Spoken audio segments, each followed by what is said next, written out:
Welcome to inspiration academy. আজকে তোমাদের WP mock test, আমি যে লাস্ট মন্ডে তোমাদের যে মক টেস্ট নিয়েছিলাম সেই মক টেস্টের অনলাইনে মক টেস্ট যেটা নিয়েছিলাম সেটার একটু অ্যানালাইসিস করব। তো তোমরা জানো যে আমাদের মক টেস্টের কোয়ালিটি সম্পর্কে অনেকেই হয়তো জানো না, আর আমার ইউটিউব চ্যানেলে যারা আছো সবাই হয়তো মক টেস্টের সঙ্গে যুক্তও নই। তো তাদের উদ্দেশ্যেই মেনলি মক টেস্টের আমি অ্যানালাইসিসটা নিয়ে এসেছি। সেই সঙ্গে কিছু কথাবার্তা রয়েছে বিভিন্ন সেন্টারে বিভিন্ন জায়গাকার যে মক টেস্ট তোমরা দিয়ে থাকো, একাডেমির মক টেস্টগুলো দিয়ে থাকো, তাদের সঙ্গে আমাদের মক টেস্টের ডিফারেন্স কোথায় এবং আমাদের যে গাইডেন্সের ডিফারেন্স তবেই তুমি বুঝতে পারবে। তো চলো শুরু করি। দেখো প্রথম থেকে, আর যারা মক টেস্ট দিয়েছো তারা একটু অ্যান্সারগুলো মিলিয়ে নেবে। যদি কোথাও কোনো অ্যান্সার নিয়ে ডাউট থাকে অবশ্যই আমাকে হোয়াটসঅ্যাপ বা মেসেজ করে রাখবে, টেক্সট মেসেজ অথবা হোয়াটসঅ্যাপ করে রাখবে। আমি তোমাদের যখন সময় পাবো আমি ঠিক তোমাদের রিপ্লাই দিয়ে দেবো এই বিষয়ে। দেখো আমাদের প্রথম এটা কি বললাম যে মক টেস্ট এটা আমাদের 5 ছিল। যাই হোক, আমি তোমাদেরকে গ্রুপে আগে ওএমআর পাঠিয়ে দিই, তারপরে কোশ্চেনপত্র পাঠিয়ে আমি ওএমআরে মক টেস্ট নিয়ে থাকি সাধারণত। দেখো আমি কোশ্চেনগুলো পরপর ডিসকাস করে দেবো। দেখো ফার্স্ট কোশ্চেন কী ছিল, দেখো একটু বলছে সঠিক বিকল্পটি চিহ্নিতকরণ যা তৃতীয় শব্দটির সঙ্গে ঠিক তেমনভাবে সম্পর্কিত। যাই হোক, এখানে আমি জিআই নিয়ে খুব একটা আলোচনা করব না, কারণ জিআই আমার সাবজেক্ট নয়, জিআই অন্য একজন স্যার করান। তো তাও একটু বলে রাখি আমি যেগুলো অ্যান্সার করা আছে। দেখো র্যাবিটের সঙ্গে হোপ মানে কি, খরগোশ দেখো লাফিয়ে লাফিয়ে চলাফেরা করে, তার চলনটা কীরকম, ওটা হচ্ছে হোপ বলা হয়। আর স্নেক সাপের সঙ্গে কি হয়, দেখো সাপ কিন্তু আঁকে বাঁকিয়ে চলে, সেই জন্য এর অ্যান্সার হবে ক্রল। ওকে চলো, তারপরে দেখো জিকে কোশ্চেন, সিন্ধু সভ্যতার প্রধান বৈশিষ্ট্য ছিল কি। তাহলে সিন্ধু সভ্যতার আমাদের দেখো এই কোশ্চেনটা প্রধান বৈশিষ্ট্য, দেখো নগর পরিকল্পনা, পয়ঃপ্রণালী ব্যবস্থা, সুবিন্যস্ত রাস্তা এবং পাকা ইটের বাড়ি। দেখো প্রত্যেকটা কিন্তু তোমার একদম নিয়ারেস্ট অপশান, প্রত্যেকটাই কিন্তু সিন্ধু সভ্যতার বৈশিষ্ট্য ছিল। এবার তোমাকে বলেছে সিন্ধু সভ্যতার প্রধান বৈশিষ্ট্য, এর ভিতরে প্রধান বৈশিষ্ট্য যদি ধরি আমরা তাহলে কিন্তু অ্যান্সার নেব নগর পরিকল্পনা। ঠিক আছে, কারণ সিন্ধু সভ্যতা পয়ঃপ্রণালীও খুব ভালো ছিল, সুবিন্যস্ত রাস্তার ব্যবস্থা ছিল, পাকা ইটের বাড়ি ছিল, প্রত্যেকটা তোমাদের জানা। কিন্তু তার ভিতরে আমার দেখো 4টে অপশান যদি তোমাদের এরকম নিয়ারেস্ট অপশান দিয়ে দেয় তখন তোমরা কী অ্যান্সার করবে, নগর পরিকল্পনা। ঠিক আছে চলো, তারপরে দেখো নেক্সট কোশ্চেন যেটা রয়েছে 3 নম্বর ম্যাথের কোশ্চেন রয়েছে। একটি ট্যাঙ্ক এ এবং বি নল দুটি পৃথকভাবে ভর্তি করে যথাক্রমে 30 মিনিট এবং 60 মিনিটে। যদি নল দুটি একসঙ্গে খোলার পর 5 মিনিট পরে এ নলটিকে বন্ধ করে দেওয়া হয়, অর্থাৎ তার মানে কি বোঝাতে চাইছে যে প্রথম 5 মিনিটে এ এবং বি দুটো নলই চলেছে। তাহলে আমরা এ এবং বি নল দুটোকে আগে দেখে নিই যে এ নল তাহলে 30 মিনিটে আর বি নল কত বলেছে 60 মিনিটে। এবার এটাকে আমরা দুরকমভাবে করতে পারি।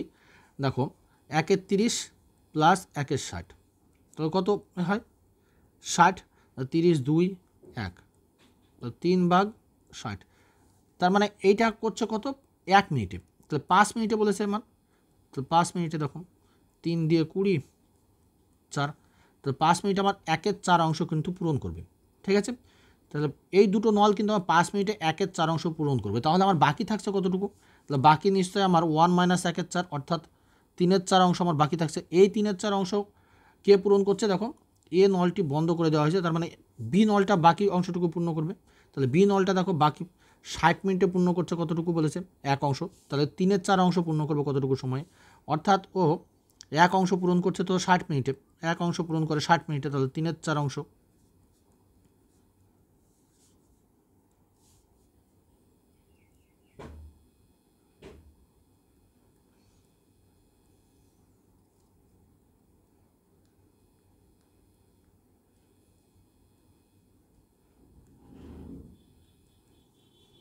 পঁয়তাল্লিশ মিনিটে সঠিক অ্যান্সার। দেখো 45 মিনিট অপশান রয়েছে, 45 মিনিট।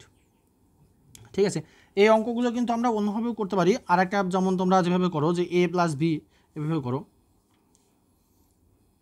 এ বি, এ 30 60, দুজনের টোটাল আমি নলের ধরে নিচ্ছি 120, তাহলে এটা হয়ে যাচ্ছে কত 3 4 2, 4 2 6, তাহলে 5 মিনিটে পূর্ণ করবে কত 30, তাহলে 120 মাইনাস 30 থাকছে কত 90। এবার বাকি এই 90টা কে পূরণ করবে বলেছে, দেখো বি নল, তাহলে বি নলের এফিসিয়েন্সি কত 2, তাহলে 2 দিয়ে ভাগ করলেও 45। এটাও করতে পারো, শর্টকাট ট্রিক্সও জানো, সঙ্গে একটু যদি ডিটেলস প্রয়োজন হয় অর্থাৎ বেসিক যাদের কনসেপ্ট নেয় সেভাবেও করতে পারো। চলো তারপরে দেখো একমাত্র ভারতীয় যিনি জাতিসংঘের সাধারণ পরিষদের সভাপতি ছিলেন না বলেছে, ছিলেন সরি, একমাত্র ভারতীয় যিনি জাতিসংঘের সাধারণ পরিষদের সভাপতি ছিলেন। তাহলে সঠিক অ্যান্সার কী হবে এখানে? বিজয়লক্ষ্মী পণ্ডিত, তাই তো? সঠিক অ্যান্সার এখানে বিজয়লক্ষ্মী পণ্ডিত। চলো তারপরে দেখো কোশ্চেনগুলো। একটি পরিবারের প্রথম 3 মাসের গড় মাসিক খরচ বলেছে 2200 টাকা, পরের 4 মাসের গড় মাসিক খরচ বলেছে 2550 টাকা এবং শেষ 5 মাসের মাসিক গড় বলেছে 3120 টাকা।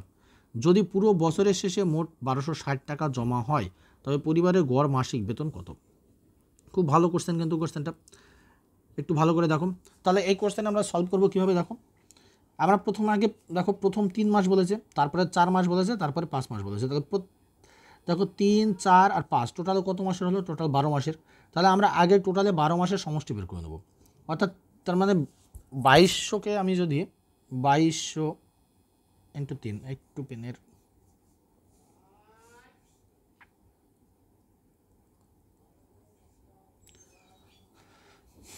দেখো 2200 ইন্টু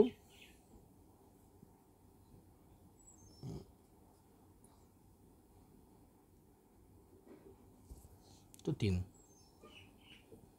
6600। তারপরে কত থাকছে? 4 মাস, পরের 4 মাস কত করে? 2550। তাহলে 2550 ইন্টু 4,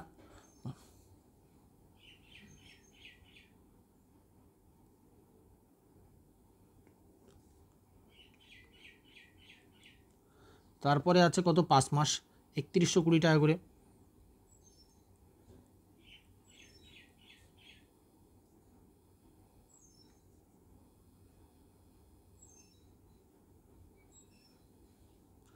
+3 15। এবার টোটাল যোগ করো, তাহলে আমার টোটাল 12 মাসের আমি পেয়ে গেলাম এখানে। তাহলে 12 মাসে দেখো 0 0 6 2 8 8 6 14 4 হাতে থাকে 1 5 1 6 6 6 12 2 হাতে থাকে 1,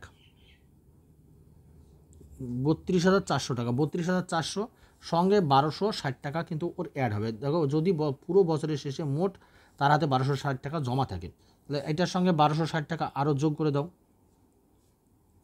6 6 3 দেখো, তাহলে 33,600 টাকা, 660 টাকা। এবার এই 33,660 টাকা কিন্তু 12 মাসেরই। এবার 33,660কে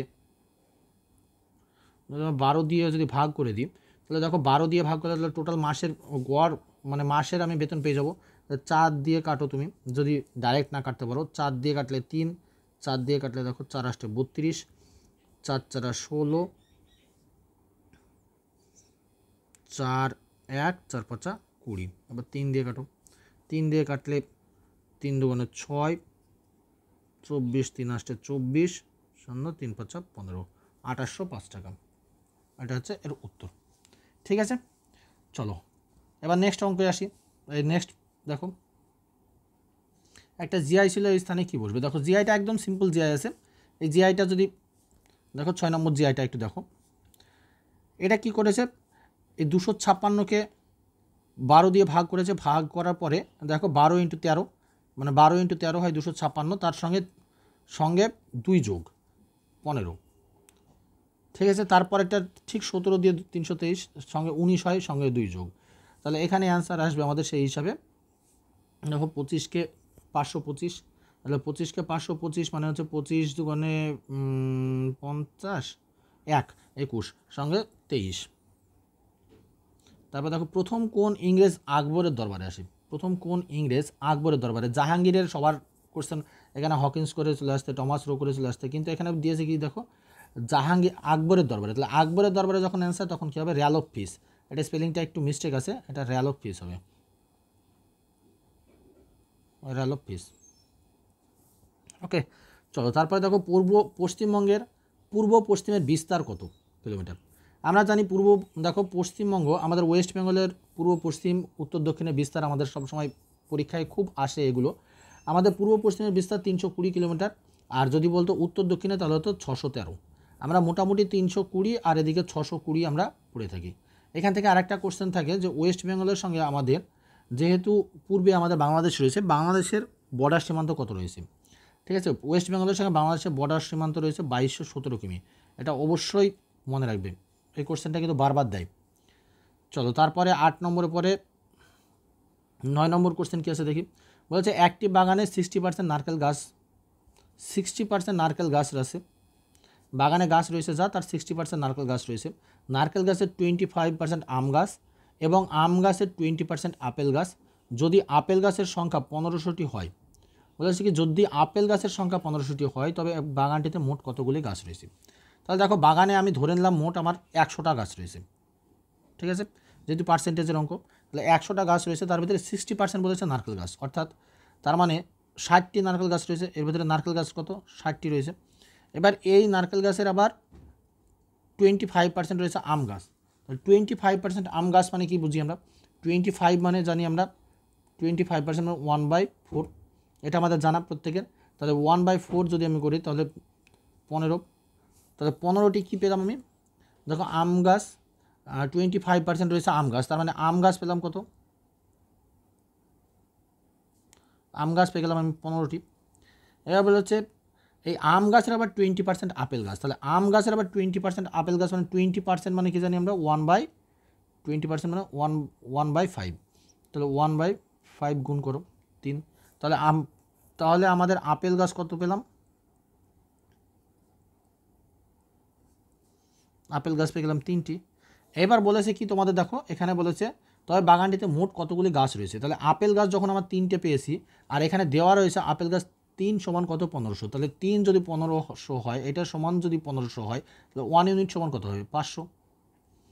আর এই 100 টোটাল গাছ, তাহলে 100 ইউনিট সমান কত হবে? 500 ইন্টু 100 অর্থাৎ 50,000। ওকে, চলো এবার নেক্সট অঙ্কে আসি। অঙ্ক তো না, যে ইংলিশ আছে দেখো। She insisted dash going to the party despite her illness. তাহলে এখানে দেখো শি ইনসিস্টেড ওয়ান হবে, এখানে she insisted one going to the party despite her illness, মানে তার শুধু অসুস্থতার থাকা সত্ত্বেও সে তার পার্টিতে অ্যাটেন্ড করতে চাচ্ছিল। তারপর দেখো 11 নম্বর কোশ্চেন। একটি ফ্যানের চিহ্নিত মূল্য বলেছে 150 টাকা এবং সেটি 20% ছাড়ে বিক্রয় করলে ফ্যানটির বিক্রয় মূল্য কত হবে? কী বলেছে? একটি ফ্যানের চিহ্নিত মূল্য বলেছে 150 টাকা। দেখো খুব ভালো কোশ্চেন। সেটি 60% চিহ্নিত মূল্য বলতে যেটাকে আমরা বলি মার্ক প্রাইস, বা দেখো যেটাকে আমরা বলি মার্ক প্রাইস বা ফিক্সড প্রাইস, যেটাই বলি মার্ক প্রাইস, অর্থাৎ যে চিহ্নিত মূল্য। তাহলে 150 টাকা একটা ফ্যানের দাম দেওয়া রয়েছে। এবার তার উপরে কি বলেছে? 20% ছাড় দিয়েছে। ছাড়ে বিক্রয় করলে ফ্যানটির বিক্রয় মূল্য কত? 20% ছাড় মানে কি? আমরা 20% মানে জানি 1/5, তাহলে 5 টাকায় 1 টাকা যদি ছাড় দেয় তাহলে 5 মাইনাস 1, তাহলে নিশ্চয় ও 4 টাকায় বিক্রি করবে। তাহলে 4 টাকা আমি যদি বের করতে চাই তাহলে দেখো 30, তাহলে 3 4 12, তাহলে ও কত টাকায় বিক্রি করবে? এটাকে 120 টাকায়, 120 টাকায়, যেখানে হচ্ছে রাইট অ্যান্সার হচ্ছে 120। তারপরে 12 নম্বর কোশ্চেন রয়েছে দেখো, ভারতে কতগুলি পিনকোড জোন রয়েছে? তাহলে ভারতে কতগুলি পিনকোড জোন রয়েছে? দেখো ভারতে পিনকোড জোন রয়েছে আমরা জানি 6 7 8 9, তাহলে সঠিক উত্তর কি? 9টি। তাহলে ভারতে পিনকোড জোন রয়েছে মোট 9টি। ঠিক আছে, পিনকোড জোন 9টি রয়েছে। আমাদের ওয়েস্ট বেঙ্গলের পিনকোড শুরু হয় কত থেকে? 7 দিয়ে। তাহলে আমাদের ওয়েস্ট বেঙ্গলের পিনকোড শুরু হয় কিন্তু 7 দিয়ে। ঠিক আছে, প্রত্যেকটা স্টেটের পিনকোড সেপারেট থাকে এবং বিভিন্ন স্টেটগুলোর পিনকোডের কোশ্চেন অনেক সময় দিয়ে দেয় যে ওয়েস্ট বেঙ্গলের ক্ষেত্রে কোন পিনকোড ইউজ করা হচ্ছে, জম্মু কাশ্মীরের ক্ষেত্রে কোন পিনকোডের ইউজ করা হয়। ঠিক আছে, এই 9 নম্বর আমাদের যে পিনকোডটা, এটা শুধুমাত্র আর্মি টেরিটরির জন্য ইউজ হয়, শুধুমাত্র আর্মি টেরিটরির ক্ষেত্রে ইউজ হয়। ঠিক আছে, এটা অনলি আর্মিদের জন্য 9 নম্বর পিনকোড যেটা রয়েছে, 9 দিয়ে শুরু যে পিনকোডটা। ঠিক আছে, চলো তারপরে 13 নম্বর কোশ্চেন।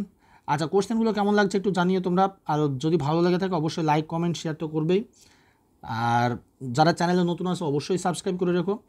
নেক্সট মক টেস্ট আগামী সপ্তাহে আবার আসতে চলেছে, তাই যারা মক টেস্ট দিতে আগ্রহী আছো আমার হোয়াটসঅ্যাপ গ্রুপে লিঙ্ক আমি ডেসক্রিপশন বক্সে দিয়ে রাখছি, সেখানে তোমরা যুক্ত হয়ে যাবে। একদম পিডিএফ ফরম্যাটে তোমরা পিডিএফ ফরম্যাটে পুরো আমার যে মক টেস্ট, সেই মক টেস্টের সেট তোমরা পেয়ে যাবে।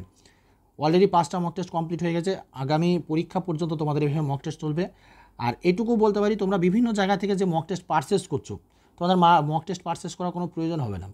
আমার যে মক টেস্টগুলো নিচ্ছি আমি, এই মক টেস্টগুলো যদি জাস্ট তুমি প্রথম থেকে শেষ পর্যন্ত প্রত্যেকটা মক টেস্ট একটু অ্যানালাইজ করে দেখবে, একদম এক্সাম ওরিয়েন্টেড মক টেস্ট। এখানে কোনো উল্টো পাল্টা যে কোনো একটা চ্যাপ্টার থেকে প্রচুর কোশ্চেন তুলে দিয়েছি, বা তোমার হয়তো কোনো জায়গা থেকে যারা অ্যাকচুয়ালি অনেকে মক টেস্ট বানায় এখন প্রফেশনালি চলছে এটা।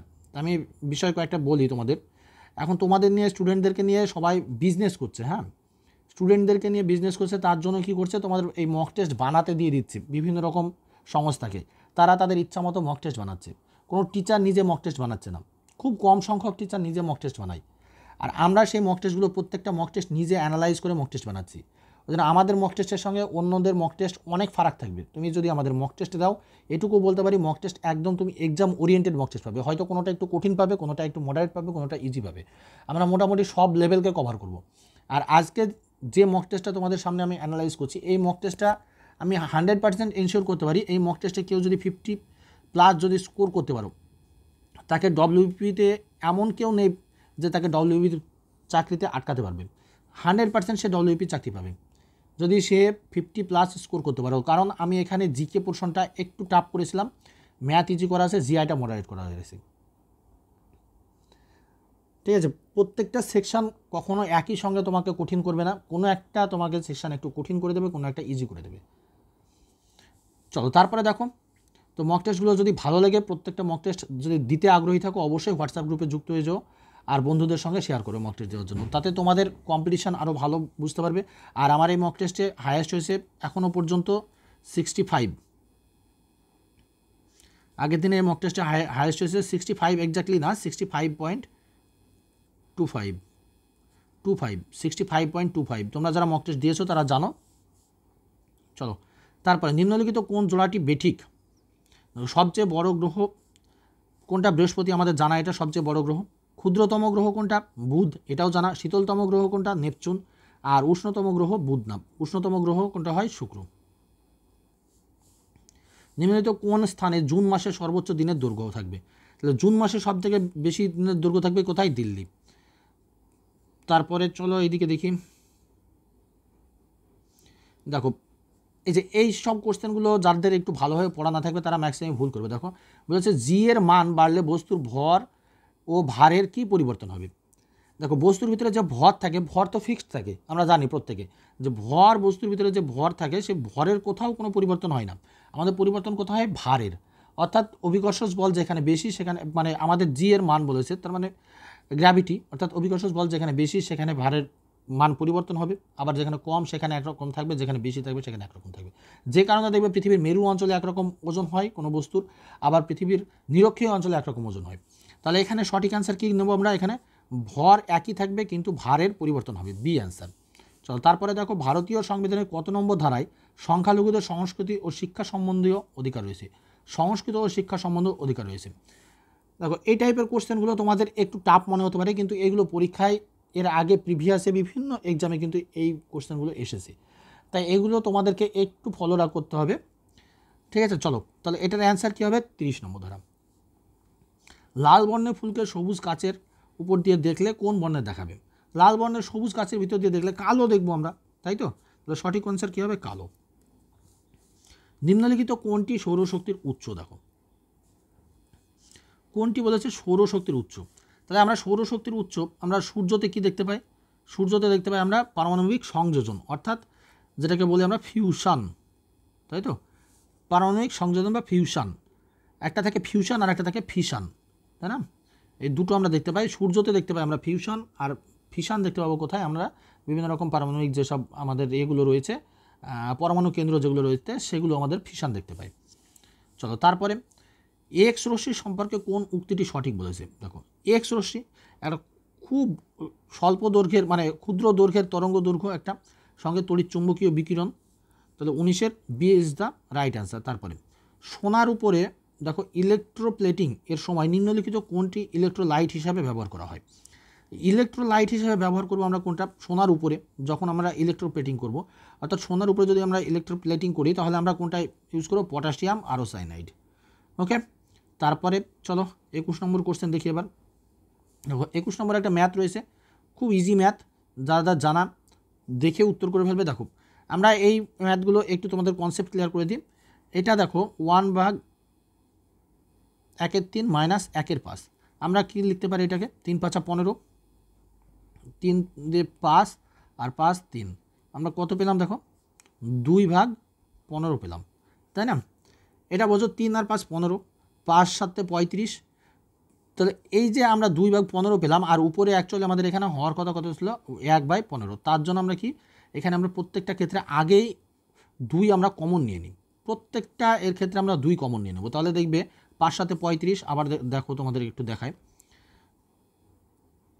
1/5 মাইনাস 1/7, 5 7 কত 35, 5 দিয়ে 7 7 5, দেখো আবার 2/35ই পেলে তোমরা, ঠিক আছে? 2/35ই পেলে, তার মানে আবার আমার এখানে 1-এর জায়গায় 2 পাচ্ছি, প্রত্যেকটা ক্ষেত্রে আমরা 2 করে পাবো।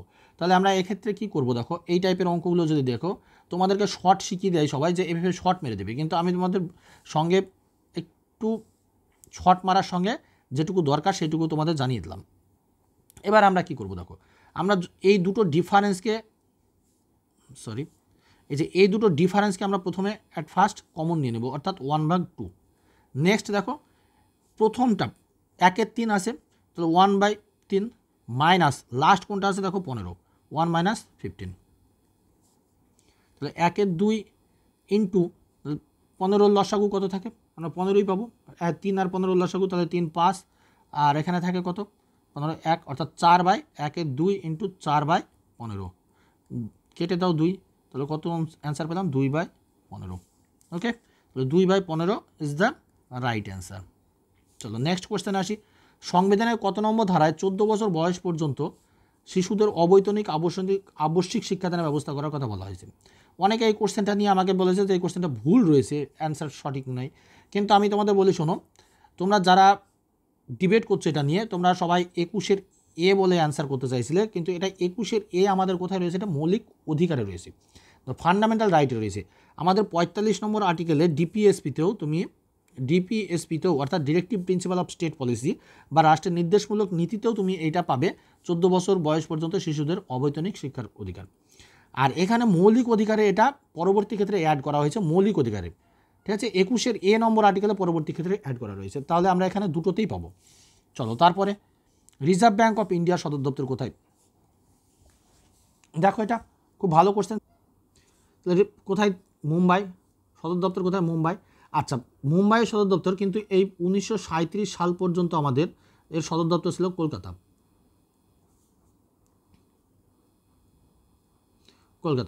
ওকে, 1937 সাল পর্যন্ত, 37 সালের পরে এটা শিফট হয়ে গেছে মুম্বাই, ঠিক আছে? চলো তারপরে 24 নম্বর কোশ্চেন একটু দেখো।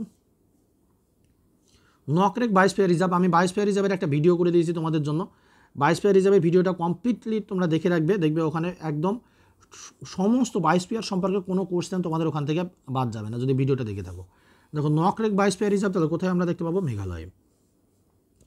তবে কোথায় ভারতের প্রথম ওয়েস্ট ইকো পার্ক তৈরি করা হবে? এটা একটা কারেন্ট অ্যাফেয়ার্সের কোশ্চেন ছিল।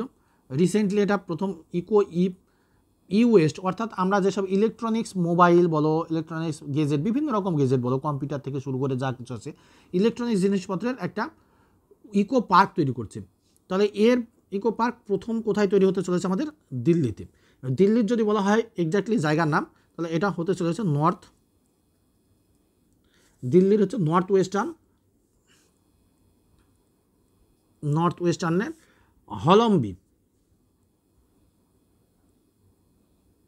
হলম্বি বলে জায়গা, হলম্বি কলোনি। ওকে, চলো এবার নিম্নলিখিত কোন খেলার সঙ্গে দেখো জকি শব্দটি যুক্ত? বলছে নিম্নলিখিত কোন খেলাটির সঙ্গে জকি শব্দটি যুক্ত? জকি আমরা জানি ঘোড়া দৌড়ের সঙ্গে যুক্ত। জকি কিসের সঙ্গে যুক্ত? ঘোড়া দৌড়, ঠিক আছে? যে ঘোড়াকে দৌড় করায় তাকে জকি বলা হয়, প্রফেশনালি আর কি, অবশ্যই সে প্রফেশনালি হবে। তারপর দেখো প্রথম 60টি স্বাভাবিক সংখ্যার সমষ্টি কত দ্বারা বিভাজ্য হবে? তাহলে আমরা এই টাইপের অঙ্কগুলো দেখো, প্রথম 60টি স্বাভাবিক সংখ্যার, আমরা কি জানি প্রথম যে কটা সংখ্যার স্বাভাবিক সংখ্যার সমষ্টি বলুক না কেন, 1 থেকে ধরো n পর্যন্ত সংখ্যার স্বাভাবিক সংখ্যার সমষ্টি যদি বলে, আমরা কি করি n × n+1 ডিভাইডেড বাই 2। তাহলে এখানে 60টি সংখ্যা বলেছে, তাহলে 60 × 61 ডিভাইডেড বাই 2, অর্থাৎ 30 গুণ করলে কী পাচ্ছি আমরা? 3 × 3 3 6 18, দেখো 1830 পেলাম আমরা। তাহলে প্রথম 60টি স্বাভাবিক সংখ্যার সমষ্টি কত পেয়ে গেলাম আমরা? সমষ্টি পেয়ে গেলাম 1830।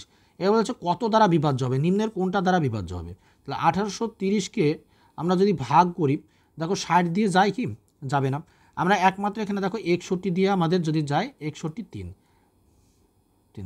তাহলে 30, তো 61 দিয়ে যাবে, অতএব সঠিক অ্যান্সার হচ্ছে 61। নেক্সট কোশ্চেন দেখো, কোন ক্ষুদ্রতম পূর্ণবর্গ সংখ্যা 21, 36 এবং 66 দ্বারা বিভাজ্য হবে? 28 নম্বর কোশ্চেন, 21, 36 এবং দেখো 66 দ্বারা বিভাজ্য হবে। এটা তাহলে আমরা কী করবো, 21, 66 আর 36-এর অ্যাট ফার্স্ট 66-র আগে পুরো লসাগু নিয়ে নেব। তাহলে এর যদি লসাগু করি আমরা, দেখো 21, 36 আর 66, এর লসাগু কত পাই? আমরা আগে লসাগুটা দেখে নিই। দেখো 3 7 21, 3 12 34, 3 22 66। তারপরে কি পাবো আমরা, যদি 2 দিয়ে করি 7 6 11। আর কিছু যায় কি? দেখো আর কিছু আমাদের যাওয়ার মতো নেই। এবার দেখো এখানে 3 আর 2 পেয়েছি, 3 2। আমরা কোনো যদি পূর্ণবর্গ সংখ্যা ধরি, তাহলে পূর্ণবর্গ সংখ্যা আমরা কীভাবে লিখি? দেখো 6 × 6 কত পাচ্ছি আমরা? 36। এটা একটা পূর্ণবর্গ সংখ্যা। দেখো এখানে 6 পেলাম, এখানেও 6 পেলাম। তাহলে আমরা যদি জোড়ায় জোড়ায় সংখ্যা পেয়ে যাই, তাহলে আমাদের পূর্ণবর্গ সংখ্যা বের করতে কোনো সমস্যা মানে অসুবিধা হবে না। তাহলে একটা জিনিস এখানে ভাবো যে আমাদের এখানে জোড়ায় জোড়ায় কোনটা পাচ্ছি? 3 2 পেলাম। আবার এখানে দেখো 6 আছে, 3 2 গুণ করলে কত পাই? আমাদের লসাগু মানে কি? লসাগু মানে প্রত্যেকটা সংখ্যার গুণ। আর 3 আর 2 গুণ করলে কত পাই? আমরা 6। আর পরে দেখো 6, এর সাথে যদি আরও 6 গুণ করি তাহলে কত পেয়ে গেলাম? 36 একটা আমাদের পূর্ণবর্গ সংখ্যা। তাহলে বাকি থাকছে কি কি? 7 আর 11। তাহলে 7 আর 11-র সঙ্গে 7 আর 11-র সঙ্গে যদি একটা 7 গুণ করতে পারি আর একটা যদি 11 গুণ করতে পারি, তাহলে নিশ্চয়ই আমরা পূর্ণবর্গ সংখ্যাটি পেয়ে যাবো, বৃহত্তম পূর্ণবর্গ সংখ্যাটা। তাহলে এখানে আমাদের যদি আমরা এইভাবে করি, এটা হচ্ছে শর্ট ট্রিক্স। তাহলে আমাদের অ্যাকচুয়ালি কি, প্রত্যেকটা সংখ্যা গুণ করে আমাদের পূর্ণবর্গ সংখ্যা যদি বের করি এখান থেকে, তাহলে আমাদের হবে এখানে সি অ্যান্সার 21,000, 21 3 444। তারপরে দেখো, চলো নেক্সট অঙ্কে দেখি, 12 12 12 এর মান নির্ণয় করো। আচ্ছা, √12 প্লাস √12, এগুলো আমাদের একদম শর্টকাট জানা রয়েছে। এটাকে আমরা জাস্ট দুটো এতে ভাগ করব। একটা উৎপাদকে ভাঙবো, একটা 4 আর একটা 3। এবার যেটা বৃহত্তম সংখ্যা, প্লাস থাকলে বৃহত্তম সংখ্যাটাকে নেব, আর যদি মাইনাস থাকে তাহলে ক্ষুদ্রতম সংখ্যাটাকে নেব। তাহলে এখানে সঠিক উত্তর কি? 4। চলো, মিকি মাউস কার্টুন চরিত্রটি ষষ্ঠা কি? তাহলে মিকি মাউস কার্টুন চরিত্রটি, এই কোশ্চেনটা বারবার আসে পরীক্ষাতে, ওয়াল্ট ডিজনি। এগুলো স্ট্যাটিক জিকের ভিতরে পড়ে, তোমাদের স্ট্যাটিক জিকের ভিতরে পড়ে ওয়াল্ট ডিজনি। দুজন পরীক্ষার্থী, 31 নম্বর দেখো, দুজন পরীক্ষার্থী পি এবং কিউ এর পরীক্ষায় প্রাপ্ত নম্বরের অনুপাত 2:5। যদি পি এর প্রাপ্ত নম্বর 120 হয়, তবে কিউ এর প্রাপ্ত নম্বর কত? ঠিক আছে, দেখো দুজন পরীক্ষার্থী বলেছে পি এবং কিউ এর পরীক্ষায় প্রাপ্ত নম্বরের অনুপাত 2:5। P/Q এর অনুপাত কত বলেছে? 2:5। এবার বলছে পি এর প্রাপ্ত নম্বর যদি 100 করে হয়, অর্থাৎ এই পি সমান আমরা কী জানি? এখানে 2। আমরা এটার যদি দুটো ইউনিট কত? মোট ইউনিট 7। তাহলে এই 2 সমান যদি 120 হয়, তাহলে এই 2 ইকুয়াল টু যদি 120 হয়, তাহলে 1 ইউনিট সমান কত? 60। 1 ইউনিট সমান 60। তাহলে কিউ এর প্রাপ্ত নম্বর কত বলেছে? তাহলে 60 × 5 300। চলো তারপরে 32 নম্বর কোশ্চেন দেখো, এক ব্যবসায়ী, অঙ্ক কি খুব কঠিন ছিল বলো? এত ইজি যে অঙ্ক ছিল, তাও অনেকে অ্যান্সার করতে পারোনি। যদিও বা দেখো টাইমটা অবশ্যই তোমাদের খুব ম্যাটার করে, কারণ 1 ঘন্টার ভিতরে এতগুলো অঙ্ক, জিআই সমস্ত কিছু কমপ্লিট করা একটু চাপ। সেই জন্যই আমি বললাম যে 50 পেলে এনাফ। কারণ নাহলে তো এই কোশ্চেন অনেকে বলবে আমি 60 পাবো, 70 পাবো, কিন্তু 50 পাওয়াটা, পরীক্ষার হলে 50 পাওয়া যথেষ্টই কঠিন। পরীক্ষার হলে চিন্তা করে তোমাকে বলতে হবে। যারা পরীক্ষা দেয়, পরীক্ষা কন্টিনিউয়াসলি বিভিন্ন এক্সাম দিয়ে থাকে, তারা জানে পরীক্ষার হল ম্যানেজমেন্ট করা কতটা চাপের। আর যারা পরীক্ষা দেয় না, বাইরে থেকে বারবার বলে যে এই কাট অফ 80 যাবে, 90 যাবে, কে বলছে যে 85-তে 70 কাট অফ যাবে, তারা, আমি মনে করি তারা জীবনে কোনোদিন কোনো পরীক্ষা দেয়নি এখনও পর্যন্ত। কম্পিটিটিভ কোনো পরীক্ষা আজ পর্যন্ত মনে হয় না বসেছে তারা। আর এখন থেকে যারা কাট অফ ভিডিও করছে, তোমরা তাদের থেকে দূরে থাকো। পরীক্ষা না হওয়া পর্যন্ত কাট অফ ভিডিও করা যায় না। এই কোশ্চেন কেমন হয়েছে সেটা দেখার পর কাট অফ ভিডিও করা যায়। যে কোশ্চেন কেমন হয়েছে, তারপরে স্টুডেন্টরা কেমন পরীক্ষা দিয়েছে সেটার উপর বেস করে, এক্সাম হল কেমন ছিল সেটার উপর বেস করে। আর আগে থেকে আমি কাট অফ ভিডিও করছি, আমার 70, স্টুডেন্টরা এখন থেকে 70 টার্গেট করে পড়াশোনা করতে গিয়ে অনেকে ডিমোটিভেট হয়ে যাবে। এই জিনিসটা একদম করবে না তোমরা। চলো, এক ব্যবসায়ী পণ্যের ধার্য মূল্য ক্রয় মূল্য থেকে 20% বেশি লিখে রাখে। ধার্য মূল্যের উপর কত শতাংশ ছাড় দিলে 10% লাভ হবে? তাহলে আমার ক্রয় মূল্য ধরে নিলাম 100 টাকা, সে ধার্য মূল্য কত লিখে রেখেছে? 120 টাকা। এবার বলছে 10% লাভ হবে। নিশ্চয়ই তাহলে আমাকে 110-এ বিক্রি করলে তবে আমার 10% লাভ হবে, তাই তো? 100 টাকায় আমার কেনা দাম থেকে যদি আমি 110 টাকায় বিক্রি করি তবে আমার 10% লাভ হবে। তাহলে 10% যদি লাভ করতে হয় ধার্য মূল্য কত রয়েছে 120, তাহলে 120 টাকা আমাকে ছাড় দিতে হচ্ছে কত 10 টাকা, তাহলে আমাকে 120-তে ছাড় দিচ্ছি 10 টাকা, তাহলে 100-এ কত দেবো আমি 4 দিয়ে কাটলে 3, 4 দিয়ে কাটলে 25, তাহলে 25/3 মানে 8.13%। ওকে, তাহলে সঠিক অ্যান্সার হচ্ছে 8.13%। চলো তারপরে দেখি। আচ্ছা কোয়ার্টারলি দেখো একটা এখানে দিয়েছে চক্রবৃদ্ধি সুদ দিয়েছে। কোয়ার্টারলি দেখো, কোয়ার্টারলি মানে আমরা পুরো বছরটাকে 4টে ভাগে ভাগ করি, তাহলে 4টে ভাগে ভাগ করলে বার্ষিক দেখো 10% সুদ, তাহলে 10% সুদটাকে এই রেট অফ ইন্টারেস্টটাকে যদি আমরা 4টে কোয়ার্টারে ভাগ করি তাহলে কত করে হয় গো 2.5% করে হয়তো আমাদের।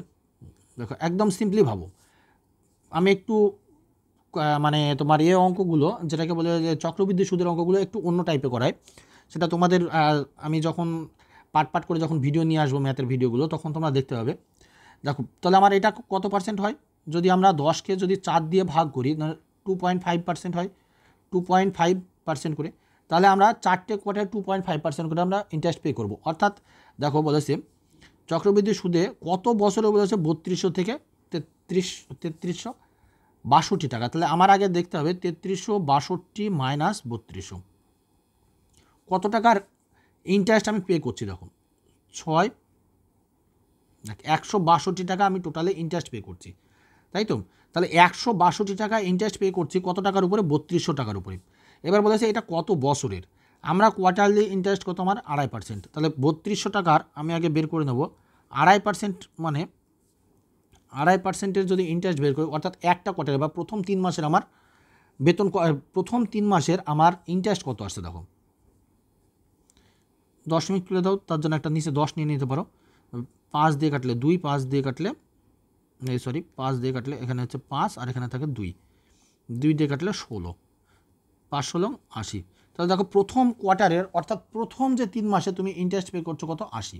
চক্রবৃদ্ধি সুদের নিয়ম কি, যে তোমাকে পরের বছরে সুদ পে করতে হবে, সুদেরও যদি সুদ পে করতে হয় তাহলে 80 টাকার উপরে আবার যদি আমি পরের বছরে আমি সুদ পে করবো, আমার প্রথম বছরে তো 80 থাকছে, সঙ্গে পরের বছরে আরও 80 থাকছে, তার সঙ্গে কি এইটার যে সুদটা অর্থাৎ 80 টাকার যে সুদ সেটা এর সঙ্গে অ্যাড হয়ে যাবে। আমার টোটাল সুদ কত দিয়েছি আমি 162 টাকা, তাহলে 80 টাকার আবার যদি 2.5% যদি আমি বের করি, দেখো 80 টাকা 2.5 আমি এমনি নর্মালি আমি এটাকে আরামসে বের করতে পারতাম 2 টাকা, তাও তোমাদের দেখাচ্ছে এটা ইন্টু 10, তাহলে 5 দিয়ে 25 দিয়ে কাটো ডাইরেক্ট 4 দিয়ে কাটলে বা এটাকে 10 দিয়ে কাটলে 8 আর 4 দিয়ে কাটলে 2, তাহলে আমার উপরে দেখো এখানে কত পেলাম আমি 2 টাকা ইন্টারেস্ট পেলাম, তাহলে 80 টাকার 2.5% মানে 2 টাকা। তাহলে আমার পরের বছরে কিন্তু ওই ইন্টারেস্ট থাকছে 80 তো থাকছেই, সঙ্গে 80 + 2 অর্থাৎ 82 টাকা পে করছে, 80 আর 82 যোগ করলে কত হয়ে যাচ্ছে আমার দেখো 162 টাকা। এটা আমার পরের কোয়ার্টারে অর্থাৎ 6 মাসেই কিন্তু আমার 162 টাকা সুদ দিয়ে দিচ্ছে আমি, তাহলে 6 মাসে যদি দিই তার মানে আমার এখানে অ্যান্সার কোনটা হওয়া উচিত আমার 6 মাস মানে হাফ বছর। ওকে, তাহলে এটা আমার পে করবো কত আমার হাফ বছরের, অর্থাৎ 1-2 বছরে আমার এটাকে পে করব। চলো তারপরে দেখি নেক্সট কোশ্চেন।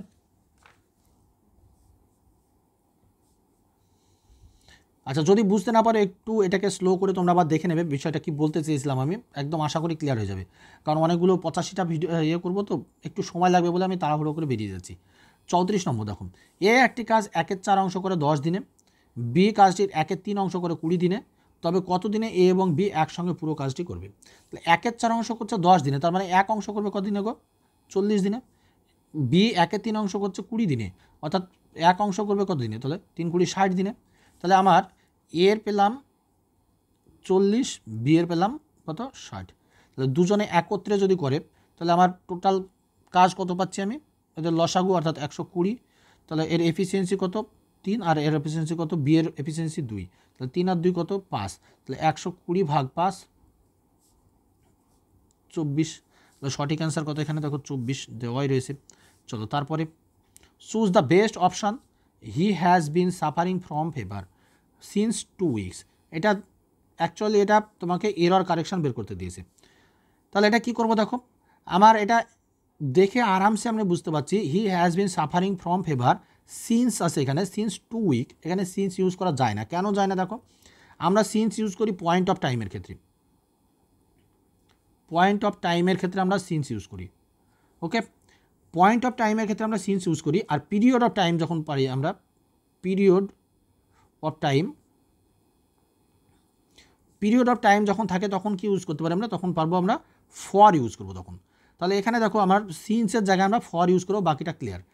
যখন ধরো আমি যদি এই 2 উইকের পরিবর্তে যদি আমি এখানে দিতাম যে লাস্ট সানডে বা লাস্ট সানডে, ধরো সে অসুস্থ আছে লাস্ট রবিবার থেকে, শেষ রবিবার থেকে, তাহলে সানডে যখন আমি দিয়ে দিলাম লাস্ট সানডে, এটাকে একটা নির্দিষ্ট আমি টাইম দিয়ে দিলাম যে গত রবিবার থেকে সে অসুস্থ, তখন আমি এখানে সিন্স ইউজ করতে পারতাম। বা আমি যদি বলতাম যে লাস্ট 8 এপ্রিল বা 8 ধরো আমি সেপ্টেম্বর বললাম, বা এইরকম ডেট বলে দিলাম, বা লাস্ট জানুয়ারি আমি যদি বলে দিই যে জানুয়ারি মাসের থেকে, যে জানুয়ারি মাস থেকে। দেখো এগুলো প্রত্যেকটা পয়েন্ট অফ টাইম, প্রত্যেকটা যখন আমি সময় নির্দেশ করে বলবো তখন আমি কিন্তু সিন্স ইউজ করবো, আর বাকি ক্ষেত্রে আমরা ফর ইউজ করবো। এই কোশ্চেন কিন্তু আসেই পরীক্ষায়। চলো তারপরে 36 নম্বর কোশ্চেন দেখো, এক ব্যক্তি 5-2 কিমি পার ঘন্টা গতিবেগে গেলে অফিসে 6 মিনিট দেরিতে পৌঁছায়, কিন্তু 3 কিমি পার ঘন্টা গতিবেগে গেলে 10 মিনিট আগে অফিসে পৌঁছায়, তবে বাড়ি থেকে অফিসের দূরত্ব কত? চলো দেখি এটা অঙ্কটা করি। 5-2 কিমি যাচ্ছে পার ঘন্টা গতিবেগে, তার মানে 5/2 কিমি যায় নিশ্চয়ই 60 মিনিটে, তাই তো? তাহলে 1 কিমি যাবে কত, 60 × 2/5, অর্থাৎ 12। আমি টোটাল ডিস্টেন্সটা ধরে নিয়েছি, ওর অফিস ওর বাড়ি থেকে অফিসের দূরত্ব আমি ধরে নিয়েছি, বাড়ি থেকে অফিসের দূরত্ব ধরে নিলাম আমি x কিমি, ঠিক আছে? বাড়ি থেকে অফিসের দূরত্ব x কিমি, তাহলে ও x কিমি ডিস্টেন্স যাবে, তাহলে x কিমি ডিস্টেন্স যেতে ওর সময় কত লাগবে, 24x, তাই তো? তো 24x। সেম একই রকমভাবে এটা তাহলে দেখো 3 কিমি পার ঘন্টা বেগে যাচ্ছে 10 মিনিটে, তাহলে 3 কিমি পার ঘন্টা বেগে যাচ্ছে, তাহলে 3 কিমি যদি যায় ও, তাহলে নিশ্চয়ই 60 মিনিটে যাচ্ছে, তাহলে 1 কিমি যাবে কত, 3/20, আর x কিমি যাবে তাহলে 20x। তাহলে দেখো একটা পেলাম 20x আর একটা পেলাম আমি 24x। এবার বলেছে দেখো বিষয়টা কি বলেছে একটু খেয়াল করো, বলেছে ও যদি 5/2 কিমি পার ঘন্টা গতিবেগে গেলে সে 6 মিনিট দেরিতে পৌঁছায়। 6 মিনিট দেরিতে পৌঁছানো মানে কি, ধরো আমার 4টেতে পৌঁছানোর কথা, তাহলে আমি পৌঁছাচ্ছি 4:06, তার মানে আমার যদি আমি এক্সাক্ট টাইমটাই আসতে চাই, তাহলে আমি যে টাইমে পৌঁছানোর কথা ছিল সেই টাইম থেকে যদি আমি ওটা মাইনাস করে দিই তাহলে আমি পেয়ে যাব। তাহলে এখানে আমার দেখো প্রথমে যে টাইমটা বেশি সময় লেগেছিলো, তাহলে 24x মাইনাস যদি আমি 6 করি ইকুয়াল টু, পরের ক্ষেত্রে কি বলেছে দেখো যে 10 মিনিট আগে পৌঁছাচ্ছে, তাহলে এর সাথে আমি 10 যোগ করে দেবো, 20x + 10। আগে পৌঁছানো মানে কি, আমার 4টেতে পৌঁছানোর কথা, আমি 3:50 পৌঁছে গেলাম, তাহলে সঠিক টাইমে পৌঁছানোর যদি আমি চিন্তা ভাবনা করি তাহলে আরও 10 মিনিট আমাকে অ্যাড করে দিতে হবে, তাহলে 24x আর এদিকে 20x যদি এইদিকে নিয়ে আসি মাইনাস করি তাহলে আমার কত হচ্ছে 4x। 4x ইকুয়াল টু এটা মাইনাস আছে এদিকে চলে গেল 16, তাহলে এক্সের ভ্যালু কত পেয়ে গেলাম মানে 16/4 অর্থাৎ 4। তাহলে আমার অ্যান্সার কত, 4 কিমি। ডিস্টেন্স x সমান আমি যেহেতু 4 ধরে নিয়েছিলাম তাহলে 4 কিমি। চলো, the teacher asked the students to the difficulties word in the passage. এটা দেখো ফিল ইন দ্য ব্ল্যাঙ্ক ছিল, অর্থাৎ ব্ল্যাঙ্ক পূরণ করা ছিল। তাহলে দেখো the teacher asked the students to dash the difficult word, মানে টিচার স্টুডেন্টদেরকে বলেছে যে এর ভিতরে যেটা তোমার ডিফিকাল্ট ওয়ার্ড আছে সেটাকে তুমি মার্ক করো। মার্ক করা বলতে গেলে কী বুঝি আমরা, আন্ডারলাইন করতে বলবো আমরা, তাহলে এখানে আন্ডারলাইন হবে, তাহলে সঠিক অ্যান্সার হবে আন্ডারলাইন। তারপরে 38 নম্বর অঙ্ক, একটি নৌকার কিছু দূরত্ব যেতে স্রোতের প্রতিকূলে থেকে স্রোতের অনুকূলে অর্ধেক সময় লাগে, তবে স্থির জলে নৌকার বেগ ও স্রোতের বেগের অনুপাত কত? স্থির জলে নৌকার বেগ ও স্রোতের বেগের অনুপাত কত? দেখো তাহলে এই অঙ্কটা কী করবো আমরা, দেখো বলেছে একটি নৌকার কিছু দূরত্ব যেতে স্রোতের প্রতিকূলে থেকে স্রোতের অনুকূলে অর্ধেক সময় লাগে, তবে স্থির জলে নৌকার বেগ এবং স্রোতের বেগ কত বলেছে। তাহলে আমি যদি ধরে নিই, ধরো স্থির জলে নৌকার বেগ ধরে নিলাম আমি x, আর স্রোতের বেগ ধরে নিলাম, ধরো এটা নৌকার বেগ আর এটা স্রোতের বেগ ধরে নিলাম আমি y। তাহলে স্রোতের বেগ আর নৌকার বেগ দুটো যদি পেয়ে যায় তাহলে অনুকূলে বেগ কী হবে আমার, অনুকূলে হবে x + y, তাহলে প্রতিকূলে হবে এক্স মাইনাস ওয়াই। এ পর্যন্ত ক্লিয়ার? দেখো অনুকূল প্রতিকূল দুটো বুঝে গেছো। এবার কি বলেছে দেখো, বলেছে যে একটি নৌকা কিছু দূরত্ব যেতে স্রোতের অনুকূলে, এই স্রোতের কী বলেছে, প্রতিকূল থেকে স্রোতের অনুকূলে অর্ধেক সময় লাগে। আচ্ছা টাইম দেখো, তার মানে নিশ্চয় আমার অনুকূলে যে সময় লাগছে প্রতিকূলে তার প্রতিকূলে যে সময় লাগছে অনুকূলে তার আমার ডবল সময় লাগবে, তাই তো? তাহলে আমি অনুকূলে ধরে নিচ্ছি আমি এক্স, মানে টাইম লাগছে আমার টি, তাহলে প্রতিকূলে কত লাগবে আমার 2t। তাহলে প্রতিকূলে আমার যদি x minus Y into 2t নিই, তাহলে আমার এই দিকের সময় অনুকূলের সময় কত লাগবে x plus Y into T হওয়া উচিত আমার, কারণ এর ডবল সময় লাগবে। তো অনুকূলে যে প্রতিকূলে যে সময় লাগবে অনুকূলে তার ডবল সময় লাগবে, ঠিক আছে? এবার দেখো টি টি কেটে দাও প্রথমে, তাহলে আমার এখানে টি টি কেটে গেল, তাহলে আমার থাকলো কত 2, তাহলে এখানে 2x minus 2y equal to x plus y. তাহলে এক্স একদিকে আছে, এখানে এক্স আছে, তাহলে 2x minus x equal to y plus 2y। তাহলে এখানে পেলাম আমি কত 3y, আর এখানে পেলাম আমি কত এক্স। তাহলে এক্স ভাগ ওয়াই যদি আমি করি, এবার এক্স ভাগ ওয়াই সমান আমার কী হয় 3/1, অর্থাৎ 3:1। তাহলে আমার এটা অ্যান্সার হবে কত 3:1। জায়গা না থাকার জন্য একটু চাপ হয়ে গেল, তাহলে 3:1 রেশিওতে। চলো তারপর 39 নম্বর কোশ্চেন দেখো, এ এবং বি দুটি পাত্রে দুধ ও জলের অনুপাত যথাক্রমে 4:3 এবং 2:3। দুটি পাত্রে জল মিশ্রিত দুধ কত অনুপাতে মেশালে নতুন মিশ্রণে অর্ধেক দুধ এবং অর্ধেক জল থাকবে? খুব ভালো অঙ্ক এটা। তাহলে দেখো প্রথম পাত্রে কী বলেছে, এ পাত্রে দুধ ও জলের অনুপাত বলেছে 4:3। তাহলে এ পাত্রে আমার যদি দুধ বের করি তাহলে দুধ কত থাকছে আমার 4/7। বি পাত্রে আমার দুধ কত থাকছে, একই রকমভাবে বি পাত্রে যদি আমি বের করি 2/5। তারপরে ধরো আমার এইদিকে এ পাত্রে আমার জল কত থাকছে, এটা দুধ বের করলাম দুধ, আর এদিকে যদি জল ধরি তাহলে জল এ পাত্রে জল কত থাকছে আমার 3/7, আর বি পাত্রে আমার জল কত থাকছে 3/5। দুটো পেয়ে গেছে দেখো, দুই দিকে আমার দুধ আর জল পেয়ে গেছে। এবার যদি আমি এই দুটোকে মিশিয়ে দিই, এই দুধের সঙ্গে দুধ মেশাবো আর জলের সঙ্গে জল এই যে দুধের সঙ্গে দুধ মেশাবো, জলের সঙ্গে জল মেশাবো, তাহলে এই দুটোকে যদি আমি মিক্সড করে দিই তাহলে আমার দুধ আর জল দুই সাইডে আমি পেয়ে যাব। পাওয়ার পরে আমাকে কি বলেছে যে ওদের মিশ্রণে চেয়েছে, কি বলেছে, পাত্রে জল মিশ্রিত দুধ, দুটি পাত্রে জল মিশ্রিত দুধ কত অনুপাতে মেশালে নতুন মিশ্রণে অর্ধেক দুধ ও অর্ধেক জল থাকবে। আচ্ছা কত অনুপাতে মেশালে অর্ধেক দুধ আর অর্ধেক, আগে আমি এটাকে টোটালটাকে মিশিয়ে নিই তারপরে আমি ওটাকে দেখছি। দেখো তাহলে এটাকে যদি যোগ করি 4/7 আর 2/5, 4/7 যোগ 2/5 ওর সাথে 35, 7 5,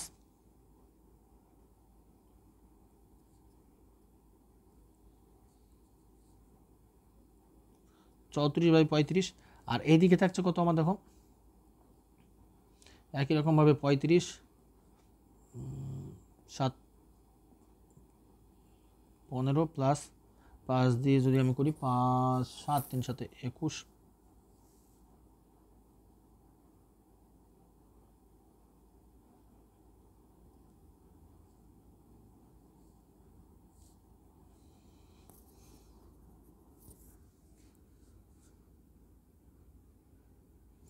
ও দরকার নেই, এটা বেকার করলাম। যাই হোক এটা আমি আরও শর্টে মারি দাঁড়াও। আচ্ছা এখানে বলে দিয়েছে, আমার এটা খেয়াল করেছিলাম না। যাই হোক মিশালে নতুন মিশ্রণে অর্ধেক দুধ আর অর্ধেক জল যেহেতু বলে দিয়েছে, তার মানে নতুন মিশ্রণে আমার দুধ ও জলের পরিমাণ কত হবে, তাহলে 1/2 আর 1/2, এখানেও 1/2 হবে, এখানেও 1/2 হবে নতুন মিশ্রণ যেটা থাকবে। তো নতুন মিশ্রণ যেহেতু আমার বলে দিয়েছে নতুন মিশ্রণে যে 1/2 1/2 করে থাকবে, তাহলে মিশ্রণে আমার যে কোনো একটা এ পাত্রে দুধ আর বি পাত্রে দুধ আমি ধরে নিয়ে আমি যে কোনো একটা ধরে নিয়ে আমি করতে পারি। তাহলে এ পাত্রে দুধ আমি ধরে নিলাম, ধরো আমি অ্যালিগেশন এখানে মারতে পারি, যেমন এ পাত্রে কত আছে 4/7, আর বি পাত্রে কত আছে দেখো দুধ কত আছে 2/5, ঠিক আছে?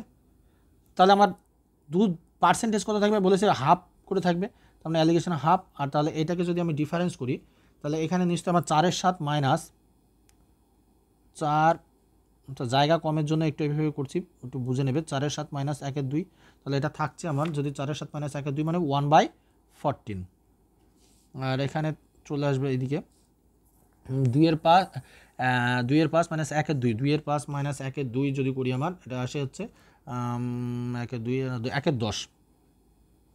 তাহলে এইদিকে পেলাম আমি 1/10, এদিকে 1/14 পেয়ে গেছি। তাহলে এই নতুন মিশ্রণে এ এবং বি এর অনুপাত হবে তাহলে এ আর বি এর, এটা এইখানে একটু করলাম দেখো 1/10 = 1/14, তাহলে অনুপাত হবে 10, উপরে নিশ্চয় 14 চলে যাবে,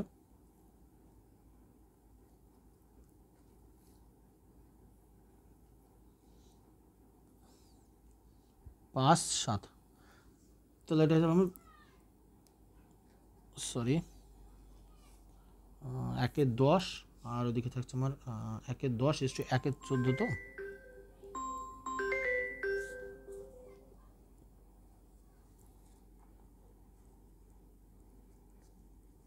তাহলে 7:5, সঠিক উত্তর হচ্ছে 7:5। চলো নেক্সট অঙ্ক দেখি। রাম এবং তার 2 সন্তানের বয়সের গড় বলেছে 17 বছর। আবার রামের স্ত্রী এবং 2 সন্তানের বয়সের গড় বলেছে 16 বছর। যদি রামের বয়স 33 বছর হয় তবে রামের স্ত্রীর বয়স কত বলেছে তখন। তাহলে রাম এবং তার 2 সন্তানের বয়সের গড় কত বলেছে 17 বছর। তাহলে রাম এবং তার 2 সন্তান কজন হচ্ছে 3 জন। 3 জনের যদি গড় 17 বছর হয় তাহলে সমষ্টি কত হবে 17 × 3 51 বছর।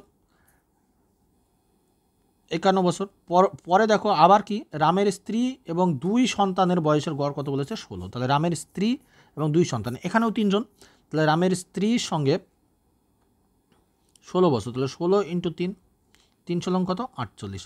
দেখো এখানে কিন্তু একটা জিনিস বোঝো, এখানে 2 সন্তানের যে বয়স ছিল এখানেও যেটা এখানেও সেটা কিন্তু সেম আছে, শুধুমাত্র কি ওর আগে ছিল রামের বয়সের যেটা ছিল আর এখানে রামের স্ত্রীর বয়সের ডিফারেন্সটা শুধুমাত্র তৈরি করেছে। বলেছে যদি রামের বয়স 33 বছর হয় তবে রামের স্ত্রীর বয়স কত হবে। তাহলে এদের ডিফারেন্সটা কত দেখো 48, 51 থেকে 48 বাদ দিলে 3 বছর, এই 3 বছরের তো ছোট হবে রাম, ওর স্ত্রী। তাহলে কত হওয়া উচিত, যদি বলেছে যদি রামের বয়স 33 হয় নিশ্চয় তার স্ত্রীর বয়স তাহলে 30 হবে, 30 বছর। চলো তারপরে কোশ্চেনে আসি। খুব ভালো কোশ্চেন, 41 নম্বর কোশ্চেন। এই কোশ্চেনটা অনেক জায়গাতেই ফেস করেছি। দেখো যারা পারোনি কোশ্চেনটা একটু দেখে রাখো। তোমরা 1 + 2 + 3 এই হয়তো তোমরা মোটামুটি যোগ করাটা জানো যে 1 থেকে n পর্যন্ত সংখ্যা সমষ্টি বা 1 থেকে 10 পর্যন্ত সংখ্যা সমষ্টি। এবার এখানে তোমাদের ক্রিয়েট করে দিয়েছে কি প্রবলেমটা যে এখানে 1 দেওয়া নেই, কত দেওয়া আছে 45 থেকে শুরু করেছে। তাহলে যেহেতু তোমাদের 1 থেকে জানা আছে তাহলে তোমরা একটা কাজ করতে পারো, 1 থেকে 115 পর্যন্ত আগে বের করে নাও, তারপরে তুমি 45 থেকে 45 থেকে 115 পর্যন্ত বের করে নিয়ে ওটা ডিফারেন্স তৈরি করে দাও, তাহলে হয়ে যাবে, তাই তো। 45 তো এর ভিতরে ইনক্লুড হবে যেহেতু, তাহলে 44 থেকে 115 পর্যন্ত মাইনাস করে দাও তাহলে হয়ে যায়। তাহলে আমরা 1 থেকে 115 কি জানি n × n+1 /2 মাইনাস পরবর্তী ক্ষেত্রে যেহেতু আমরা 45 থেকে নেব সেম একই রকম n × n+1 ডিফারেন্স 2। তাহলে দেখো এখানে কত আছে আমার 115 × 116 /2 মাইনাস, তাহলে আমরা কি ধরবো 44 × 45 /2, 2 দিয়ে কাটলে 22, 2 দিয়ে কাটলে 2 5 8 58, তাহলে গুণ করলে 58 × 115 যদি গুণ করি আমার এটা আসছে হচ্ছে 6670 মাইনাস 099, ডিফারেন্সটা কত আসছে দেখো 5680, এটা হচ্ছে আমার ডিফারেন্স। তো সঠিক উত্তর এটা। বুঝতে পেরেছো? যদি কারো সমস্যা হয় একটু দেখে নেবে এটা। চলো তারপরে নিম্নলিখিত কোন নদীটি দেখো মিষ্টি জলের ডলফিনের আবাসস্থল। তাহলে ডলফিনের আবাসস্থল আমরা জানি গঙ্গা। একটি গাছ প্রতি বছর তার উচ্চতা 1/8 অংশ করে বাড়ে, তবে 2 বছর পর গাছটির উচ্চতা কত হবে যদি বর্তমানে উচ্চতা 64 সেমি হয়। তাকে বলেছে প্রতি বছর তার 1/8 করে বাড়ছে, অর্থাৎ প্রথম বছর 64, বর্তমানে যদি 64 হয় 1/8 বাড়া মানে 8, তাহলে 64 + 8,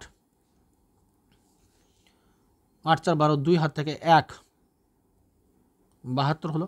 তাহলে পরে আবার দেখো 1/8 তো বাড়বে, পরের বছর আবার 1 বাড়বে, তাহলে পরে 72 এর 1/8 বাড়া মানে 8 9 তাহলে 72 প্লাস 9 মানে 81, তাহলে আমার উচ্চতা কত হবে 81 সেমি।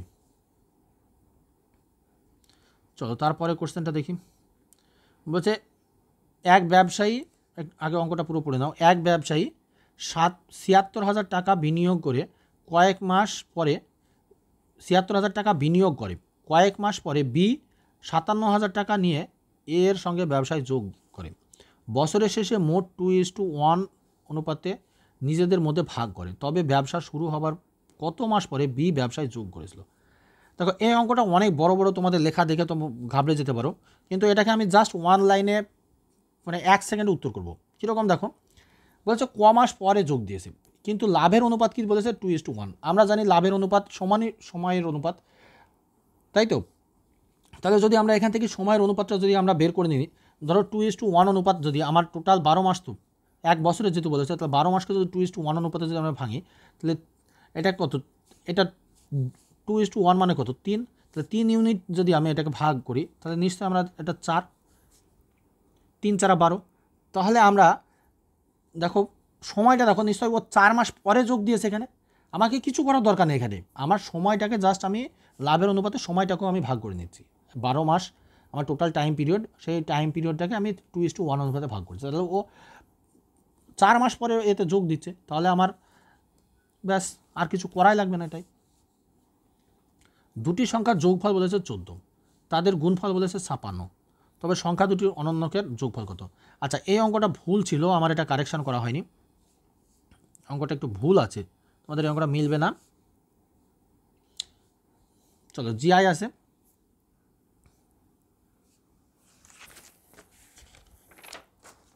দেখো 46 নম্বর জিআই আছে।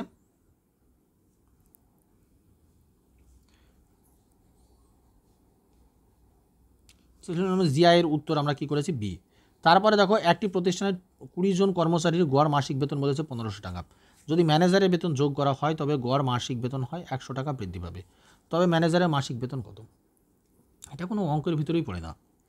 20 জন কর্মচারী কত বলেছে 1500, তাহলে 20 × 15 যদি করি আমরা, 15 × 30,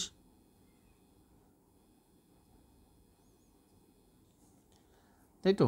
এবার বলছে যদি ম্যানেজারের বেতন যোগ করি, তাহলে ম্যানেজার 20 + 1 21 জন হয়ে যাচ্ছে, তাহলে কত গড় বৃদ্ধি পেল?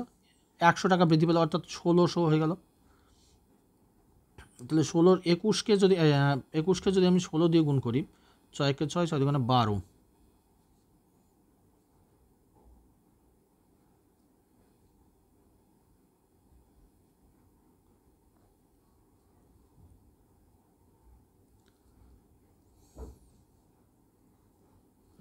তেত্রিশ 6 00।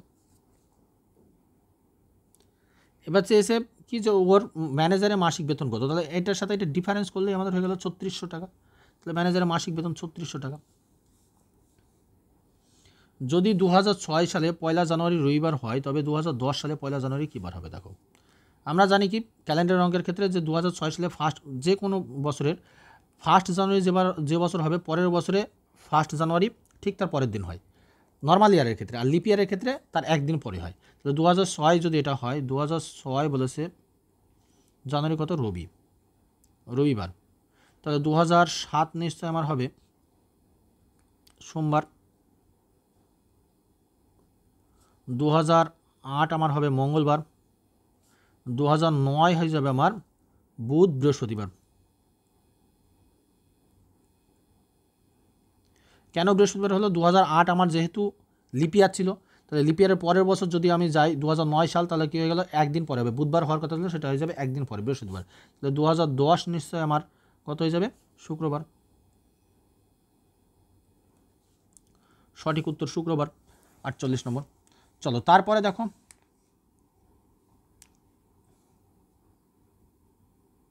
49 নম্বর উত্তর, বর্গক্ষেত্রের মধ্যে অঙ্কিত সবচেয়ে বড় মাপের বৃত্তের ব্যাসার্ধ 8 সেমি হলে এর কত হবে? 256 বর্গ সেমি হয়।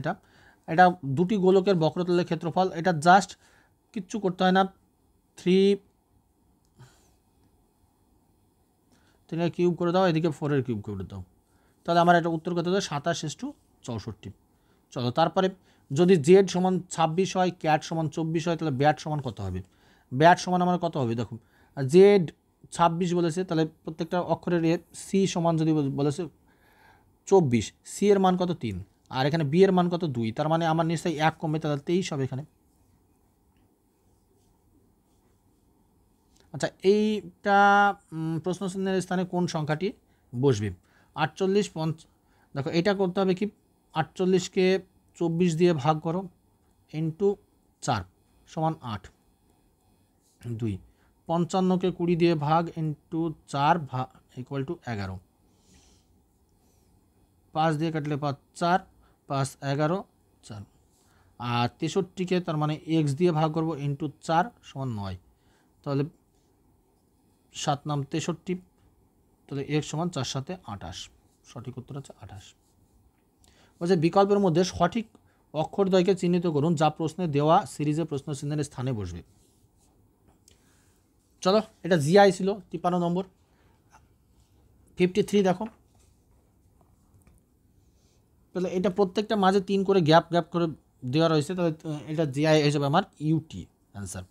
চলো, তারপরে একটি সাংকেতিক ভাষায় টিচারকে এভাবে লেখা হয়েছে, তাহলে ওই সাংকেতিক ভাষায় টেবিলকে কীভাবে লেখা হবে? তাহলে টেবিলকে টিবি ডিওয়াই, তারপরে 3টি ক্রমিক বিজোড় সংখ্যার সমষ্টি 147 হলে মাঝের সংখ্যাটি কত? দেখো 3টি ক্রমিক বিজোড় সংখ্যা বলেছে, তাহলে 147 ভাগ 3 করে দাও, যেটা পাবে সেটাই তুমি মাঝের সংখ্যা পেয়ে যাবে। তাহলে এখন 49 মাঝের সংখ্যা। সর্বভারতীয় ট্রেড ইউনিয়ন কংগ্রেসের প্রথম সভাপতি কে ছিলেন? দেখো, সর্বভারতীয় ট্রেড ইউনিয়ন কংগ্রেসের, আমরা জানি সর্বভারতীয় ট্রেড ইউনিয়ন কংগ্রেসের প্রথম সভাপতি হলেন লালা লাজপত রায়। এটা গঠন করা হয়েছিল 1920 সালে।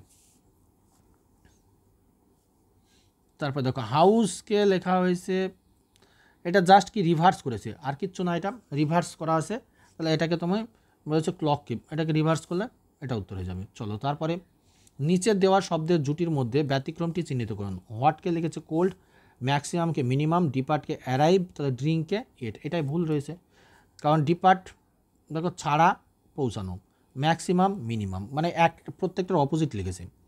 তারপরে 20 দেখো সঠিক বিকল্পটি চিহ্নিত করে সিরিজটি পূরণ করো। 20-র সাথে ডিফারেন্স কত? 70। 90-এর সাথে ডিফারেন্স কত? 120। আর এর ডিফারেন্স কত? 170। তাহলে এটা ডিফারেন্স হওয়া উচিত আমাদের, দেখো প্রত্যেকটার সঙ্গে আমাদের 50 করে ডিফারেন্স অ্যাড হচ্ছে, তাহলে 170-এর সাথে যদি আমি 50 অ্যাড করি তাহলে 210 মানে এখানে হয়ে যাবে আমার 220। 170 + 50 220, তার মানে 380-র সঙ্গে 600 হয়ে যাবে, এটা সঠিক অ্যান্সার 600। চলো 60 নম্বর দেখে একটু, বিকল্পগুলির মধ্যে সঠিক শব্দটি চিহ্নিত করুন যা চতুর্থ শব্দটির সঙ্গে এমনভাবে সম্বন্ধিত যেটা প্রথমটির সঙ্গে সম্বন্ধিত। সং দেখো দেওয়া আছে লিসেনার, ভিউয়ার কী হবে? তাহলে এখানে ভিউয়ার্স হবে আমাদের মুভি। আচ্ছা, এটা দেখো, এটা 61 নম্বর বলেছে মধ্যেকার অবস্থান বদল করলে নিচে দেওয়া সমীকরণটি সঠিক চিহ্ন কোনটা হবে? 61 নম্বর কোশ্চেনটা সঠিক চিহ্ন দেখো আমাদের বি সঠিক অ্যান্সার হবে এখানে। তারপরে 62 নম্বর কোশ্চেন, 4টি শব্দ দেওয়া হয়েছে যার মধ্যে 3টি শব্দ কোনো না কোনোভাবে সম্বন্ধিত, বলেছে 3টি শব্দ কোনো না কোনোভাবে সম্বন্ধিত এবং ভিন্ন ব্যতিক্রমটি দেখো ডিকশনারি, কোরআন, ভগবদ্গীতা, বাইবেল। তাহলে আমরা জানি কি কোরআন, ভগবদ্গীতা এবং বাইবেল প্রত্যেকটা ধর্মীয় গ্রন্থ, ডিকশনারিটা সেপারেট একটা গ্রন্থ, তাহলে এখানে অ্যান্সার করবো আমরা ডিকশনারি। তো হু রোট দিস বিউটিফুল পোয়েম, এটা কি দেওয়া আছে? এটা জাস্ট আমাদের দেওয়া রয়েছে একটা মানে প্যাসিভ ভয়েসে চেঞ্জ করতে বলেছি। তাহলে কী করবো আমরা, জানো যে WH থাকলে বাই হোম, হু থাকলে বাই হোম দিয়ে শুরু করতে হয়, তাহলে বাই হোম দিয়ে শুরু আমার এখানে আছে আর এখানে আছে, তাহলে এই দুটোর ভিতরে অ্যান্সার আসবে। তাহলে আমরা এবার বাকিটা দেখব। বাই হোম দিস, দেখো by whom this beautiful poem, who wrote this beautiful poem, কারণ আমাদেরকে এটাকে দেখো যেহেতু আমার ইন্টারোগেটিভ সেন্টেন্স আছে অর্থাৎ প্রশ্নবোধক সেন্টেন্স আছে, তাহলে আমাকে এটা প্রশ্নবোধকেই চেঞ্জ করতে হবে। By whom this beautiful poem was written, এটা হয় না, ওয়াজটাকে আগে নিয়ে আসতে হবে। দেখো by whom was this beautiful poem written, তাহলে C is the right answer. 63 number. 64 number দেখো, বিকল্পগুলির মধ্যে থেকে সঠিক উত্তরটি চিহ্নিত করুন তার তৃতীয় শব্দটির সঙ্গে ঠিক তেমনভাবেই সম্বন্ধিত যেমনভাবে দ্বিতীয় সংখ্যাটি প্রথম শব্দের সঙ্গে সম্বন্ধিত। 64 নম্বর দেখো, তাহলে এটা জাস্ট ডিকোডিং, তাহলে মোবাইলের সঙ্গে আমার এটা চলে আসবে কোনটা দেখো, সি। এইটা প্রথমটা দেখলে উত্তর হয়ে যায়। দেখো এটা একটু জিনিস বোঝার চেষ্টা করো। সি দেখো, সি দেওয়া আছে কত 49, সি দেওয়া আছে 49, আর এখানে মোবাইল আমার এটা টোটালটাকে যদি দেখো সি 49, 21, 2 এভাবে দেওয়া আছে। এখানে দেখো মোবাইল এম ফর আমার কি জানা আছে 14, তাহলে এটা উত্তর আমার। নিম্নলিখিত ব্যক্তিদের মধ্যে কে সুভাষচন্দ্র বসুকে দেশনায়ক উপাধি দেন? তাহলে সুভাষচন্দ্র বসুকে দেশনায়ক উপাধি দিয়েছিলেন কে? রবীন্দ্রনাথ ঠাকুর। সঠিক অ্যান্সার হচ্ছে রবীন্দ্রনাথ ঠাকুর। নিম্নলিখিত কোন নদীটি গোদাবরীর উপনদী নয়? দেখো গোদাবরীর এখানে আমরা জানি মঞ্জিরা, পেনগঙ্গা, ওয়ার্ধা সবগুলো গোদাবরীর উপনদী, ইভেন মঞ্জিরা হচ্ছে গোদাবরীর ডান তীরের উপনদী। তাহলে এখানে সঠিক অ্যান্সার হচ্ছে তাওয়া উপনদী। তারপরে এটা একটি সাংকেতিক ভাষাতে বিডিটি এর গার্লস প্লে টয়, টিএসএম এর অর্থ গার্লস আর অ্যাংরি, বিটিসি এর গার্লস লাইক টয়। এবার চেয়েছে কি তাহলে নিচে দেওয়া কোন অক্ষরটি লাইক শব্দের সাথে সম্পর্কিত? তাহলে লাইক আমার কোথায় কোথায় আছে দেখো, লাইক এখানে এক জায়গায় আছে, আর কোথাও লাইক নেই। তাহলে আমার এখানে প্রত্যেকটাতে দেখো গার্লস প্লে টয়, এখানে কমন কি আছে? পরেরটাই এটাতে গার্লস আছে, এটাতে গার্লস আছে, এটাতে গার্লস, তার মানে এখানে আমার কমন কি আছে? এখানে বিডিটি, এখানে টিএসএম আছে, বি এখানে আছে টি কমন আছে, এখানে টি কমন আছে। পরে দেখো আর অ্যাংরি, গার্লস এখানেও আছে, তাহলে টি যেহেতু এখানে ছিল তাহলে আমার এখানে টি কোথাও আছে দেখো, টি বাদ দিয়ে দাও। আর থাকছে আর অ্যাংরি, আর অ্যাংরি, আর এখানে দেখো টয়, আমার লাইক আর টয়, টয় আর অন্য জায়গায় আছে টয়, এখানে আছে দেখো টয়, কিন্তু আমার হয় এম হবে নাহলে এস হবে। এখানে যেহেতু আমার টয় এখানে দেওয়া রয়েছে তাহলে এখানে আমার সরি এখানে হয় বি হবে নাহলে ডি হবে, তাই তো? টয়ের হয় বি হবে, ডি হবে, কিন্তু বি আর ডি এখানে দেখো কোনোটাতে নেই। তাহলে আমার এখানে সঠিক অ্যান্সার কোনটা হয়ে যাবে যদি আমি ধরি? তাহলে এখানে আমার সঠিক অ্যান্সার এসে দাঁড়াবে কিন্তু আমার সি। চলো তারপর নিচের শব্দগুলোর আবিধানিক অভিধান অনুযায়ী সাজানো হলে কোনটা আগে বসবে? তাহলে এটা দেখো একটা জাস্ট জিআই, এটা কিচ্ছু ছিল না, এটা ইংরেজি ডিকশনারি অনুসারে সাজালে কোনটা আগে বসবে? তো ডিকশনারি অনুসারে যদি সাজাই আমরা দেখো এখানে প্রত্যেকটার ক্ষেত্রে আইএনবি আছে, আইএনবি আছে, আইএনবি আছে, আইএনবি আছে, আইএনবি আছে। তাহলে আমরা ডিফারেন্স তৈরি করছি এ, ই, ই, আই আর ও। জানো এ প্রথম, তার মানে পাস প্রথম আসবে, পাস প্রথমে আছে কোথায়? এটাতে আছে, সবগুলোতেই পাস প্রথমে আছে, প্রথম তিনটেতে পাস প্রথমে আছে। তারপরেরটাই দেখো আর আছে, তাহলে আর দিয়ে শুরু যদি করি আমি তাহলে এটা আমার অ্যান্সার চলে আসবে সি এতে আগে চলে আসবে। তাহলে 5, 4, 3, 2, 1। একটি ফটো দেখিয়ে রাজীব বলল ওই মহিলার দাদুর একমাত্র মেয়ে হলো আমার স্ত্রী। রাজীব ওই মহিলার কে হন? বাবা।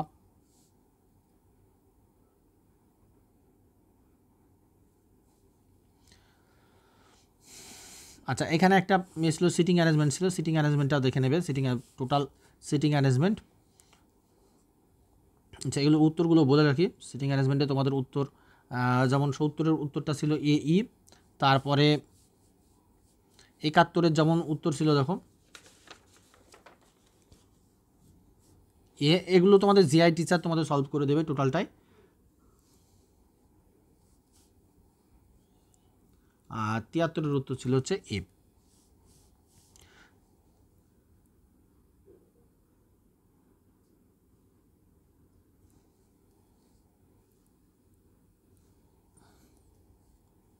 চলো তারপর নেক্সট আসি, দেখো বলছে he said let us go for walk, he suggested that they should go for walk, he said, দেখো he said let us go for, এটা একটা প্রপোজাল কথাবার্তা, তাহলে যদি সাজেস্ট করছে তার মানে তাহলে হি সেড, তাহলে আমার প্রথমে এই অ্যান্সারটা নিয়ে নেবো he suggested that they should go for walk. অনেকটা বড় হয়ে গেল। একজন লোককে এক মহিলা বললেন আপনার মায়ের স্বামীর বাবা হলেন আমার স্বামী, মহিলাটি লোকটির কে হন? মহিলাটির লোকটির ঠাকুমা হবে।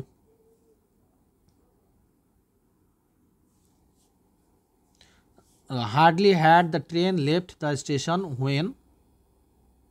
When it started raining. সঠিক শব্দটি চিহ্নিত করুন যা তৃতীয় শব্দটির সঙ্গে ঠিক তেমনভাবে সম্বন্ধিত। জিরাফের সঙ্গে দেখো হাইট দিয়েছে, তাহলে এখানে আমার কী হবে? টাইগারের সঙ্গে কোনটা নেব আমরা? এখানে দেখো টাইগারের সঙ্গে এখানে নেব আমরা স্ট্রিপিও। চলো তারপরে he is one of the, এখানে মুখেই চলে আসবে দেখো ওয়ান অফ দ্য মোস্ট। তারপরে identify the error, neither of the answers are correct. তাহলে নাইদারের সাথে আমরা সবসময় আর যাই না, ইজ যাই, জানো, নাইদার নরের সাথে ইজ যাই।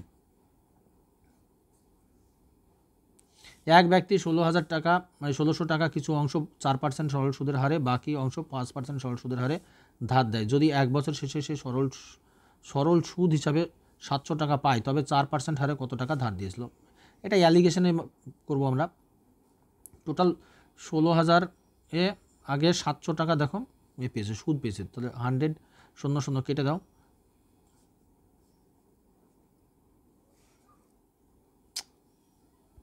থামো, 700 টাকা সুদ পাচ্ছে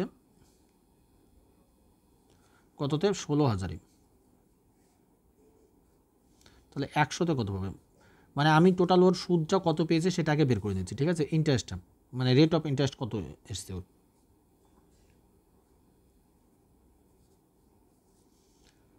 2 দিয়ে কাটলে 8, 2 দিয়ে কাটলে 5, 35/8, 35/8 পেলাম।